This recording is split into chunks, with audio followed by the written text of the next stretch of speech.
Bonjour et bienvenue sur la chaîne YouTube du groupe IGF. Alors dans cette vidéo, nous allons passer en revue les classes de compte. Alors en revue, c'est un bien grand mot parce qu'il y en a beaucoup, on va pas toutes les voir. Mais en tout cas, on va essayer de comprendre comment ces classes fonctionnent pour finir par arriver au compte que l'on cherche à trouver.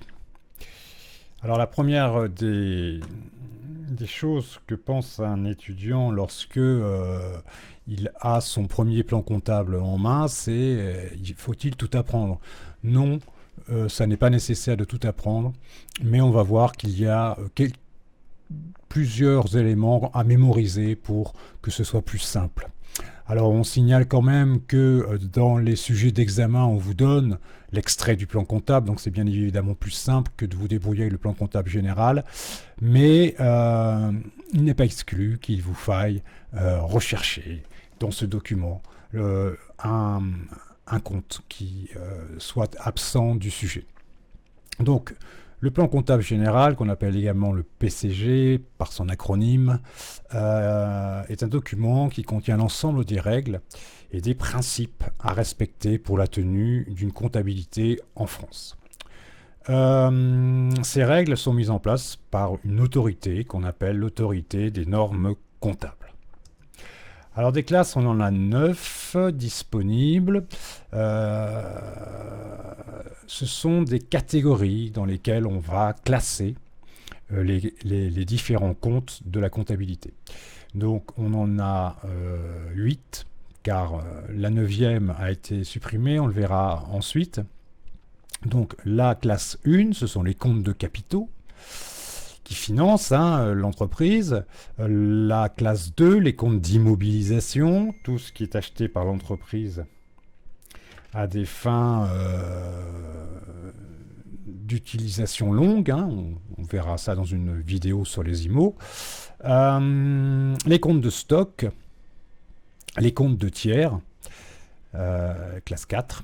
Classe 5, les comptes financiers, dont la banque évidemment. Classe 6, les comptes de charges.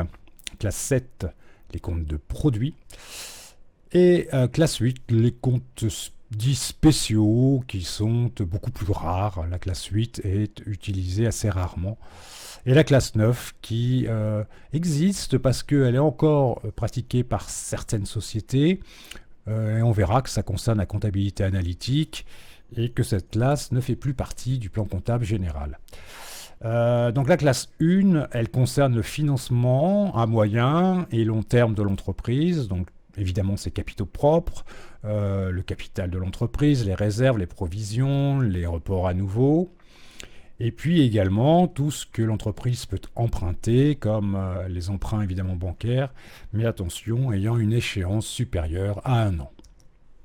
La classe 2, elle regroupe les IMO de l'entreprise, donc toutes les IMO, qu'elles soient incorporelles, corporelles, financières. La classe 3, les stocks, donc les matières premières, les produits, les marchandises, etc. Tout ce qui peut constituer un stock suivant l'activité de l'entreprise. La classe 4, elle regroupe les comptes de tiers, donc bien sûr les clients, les fournisseurs, le personnel, les organismes sociaux, et puis également les dettes comme les dettes fiscales comme la TVA par exemple, que l'on trouve bien dans la classe 4. La classe 5, ce sont les comptes financiers, donc évidemment les comptes bancaires de l'entreprise vont s'y trouver, la caisse, les valeurs mobilières de placement, etc. La classe 6, qui est liée directement à l'activité de l'entreprise, elle regroupe les comptes de charges, donc les achats, les variations de stock, bref, l'ensemble des charges, qu'elles soient financières, d'exploitation ou bien encore exceptionnelles.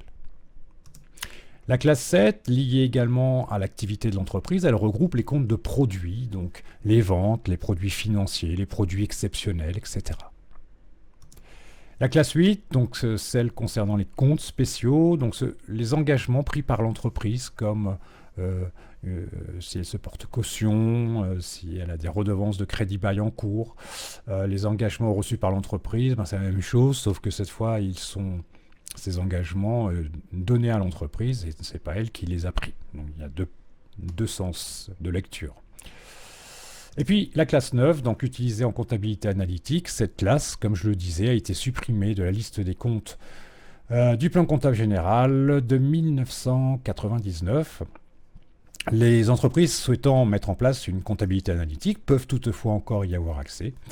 Mais cette classe est donc facultative et parfaitement modifiable suivant les besoins des entreprises, puisqu'elle est plus obligatoire, elle n'est même plus présente. Alors les classes du bilan, on verra qu'on a deux subdivisions des classes. On a les classes du bilan, et puis qui sont utilisées pour réaliser le bilan, et puis celles qui sont utilisées pour réaliser le compte de résultat. Donc concernant le bilan, ce sont les classes 1 à 5, et ce sont donc ces comptes que l'on trouve à l'intérieur de ces classes qui sont utilisés pour réaliser le bilan. Alors, on peut se souvenir de la structure du bilan. Je vous renvoie à une vidéo qui s'appelle le bilan, tout simplement, sur la chaîne. Et on revoit ici qu'on a deux colonnes, l'actif et le passif. Un peu plus compliqué que ça, parce qu'il n'y a pas que deux colonnes dans l'actif, mais bien deux grandes catégories, l'actif d'un côté et le passif de l'autre. Et on voit que côté actif, eh bien, on a les comptes de classe 2, qui sont les immobilisations, comme nous venons de le voir, les actifs circulants, classe 3, 4, 5, concernant tout ce qui fait partie de ces actifs circulants, les stocks, les avances à compte, créances, etc. Côté passif, on a les comptes de classe 1 qui concernent les capitaux, les dettes concernant les classes 1, 4 et 5. Donc vous pouvez remarquer dès à présent qu'il existe deux comptes, deux classes de comptes que l'on trouve à la fois à l'actif et au passif. Et ces classes sont les 4 et 5. Les classes de compte de résultat, ce sont tout simplement les classes 6 et les classes 7, c'est-à-dire celles qui sont liées directement à l'activité, comme on l'a vu tout à l'heure. Et ces comptes sont utilisés pour les réalisations du compte de résultat. Donc là, dans la structure du compte de résultat, on a deux colonnes. D'un côté les charges, de l'autre côté les produits. Et les charges sont exprimées par les comptes de classe 6, alors que les produits sont exprimés par les comptes de classe 7. On voit qu'à l'intérieur des classes, on a des subdivisions représentées par le second chiffre du nombre, du numéro du compte. Vous voyez ici un second chiffre qui apparaît. Et donc il va pouvoir permettre de subdiviser. Par exemple, pour la classe 4, on ne va pas tous voir toutes les classes, mais pour la classe 4, 40 représente le compte fournisseur, 41 le compte client, 42 le compte personnel, 43 les charges sociales, 44 l'État et autres collectivités publiques, ce sont les taxes bien évidemment, c'est le rôle de l'État, 45 les associés, 46 les débiteurs et créditeurs divers, etc. Donc ce second chiffre va indiquer une subdivision dans la classe. Et c'est pas fini, on peut avoir une subdivision de subdivision. Alors toujours exemple de la classe 4, si on rajoute le 1, on va avoir le compte général fournisseur. On se base sur le compte fournisseur, c'est-à-dire les comptes qui commencent par 40. 403, ça va être les effets à payer des fournisseurs. 404, ce sont les fournisseurs, mais attention, d'immobilisation. 408, les factures non parvenues de fournisseurs. Et vous voyez qu'à l'intérieur d'une subdivision de subdivision, on peut avoir une subdivision de subdivision de subdivision, puisque vous voyez que 4081, donc on a bien 408, on est donc bien dans les factures non parvenues. Et ici, on est dans les factures non parvenues de fournisseurs. Compte 4091, donc encore subdivision de subdivision de subdivision, fournisseur, avance et acompte versé sur commande. Donc effectivement, ça fait beaucoup de choses. Alors, petit exercice, voyons voir comment s'y prendre pour s'y retrouver dans cette longue liste de comptes. Eh bien, on y va par étapes. Alors, dans le cas de l'acquisition d'un ordinateur, eh bien, un ordinateur, c'est quoi? C'est une immobilisation. Donc, je sais déjà que mon numéro de compte commencera par 2, puisqu'il fait partie de la classe 2. C'est une immo corporelle, donc mon numéro commencera par 21. Cet IMO fait partie de ce qu'on appelle les autres IMO corporels dans le plan comptable général. Donc, le numéro de compte commencera par 218. Enfin, c'est un matériel informatique. Donc, le numéro de compte final, c'est le 2183. Autre exemple, l'obtention d'un prêt bancaire. Alors là, on va réfléchir, il a le double sens de la comptabilité. Donc, quelle est la ressource de cette opération? Eh bien, c'est le prêt lui-même. C'est lui qui est la ressource. Quelle est sa destination? Le compte bancaire.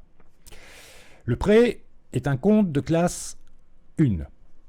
C'est un emprunt, donc classe 16. C'est un emprunt auprès des établissements de crédit, donc compte 164. Le compte bancaire est un compte de classe 5, compte financier. Donc il concerne la banque, donc compte de classe 51. Il est la banque, donc compte 512. Le compte 164 est à placer au crédit, puisqu'on a vu qu'il était la ressource de l'opération. Et la destination, c'est le compte en banque 512, et on placera donc le montant du prêt au débit de ce compte, puisqu'il est la destination des débits, emplois. Souvenez-vous, tout ça est à retrouver dans une vidéo sur évidemment la chaîne YouTube du groupe IGF, sur laquelle je vous donne rendez-vous très vite. Bye bye.